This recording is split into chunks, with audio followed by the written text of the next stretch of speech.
আপনাকে স্বাগতম জানাচ্ছি ডাক্স একাডেমিতে আসুন।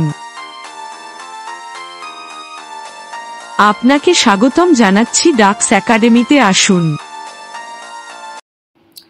2025 চনৰ HSLC পৰীক্ষাৰ ফলাফল ইতিমধ্যে আপোনালোকে গম পাইছে।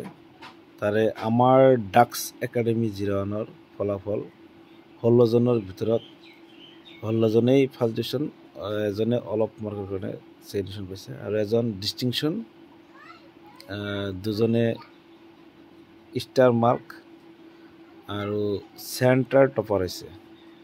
সেয়ে আপোনালোকৰ ওচৰত আশীৰ্বাদ বিচাৰিছোঁ আমাৰ মৰমৰ ছাত্ৰ ছাত্ৰীসকল, আৰু লগত আছে আমাৰ ডাক্স একাডেমিৰ ষ্টাফ শিক্ষক শিক্ষয়িত্ৰীসকল। আপোনালোকৰ আশীৰ্বাদ বিচাৰিছোঁ আৰু আগন্তুক দিনত যাতে এজন এজনকৈ ভাল মানুহ হ'ব পাৰে। ধন্যবাদ।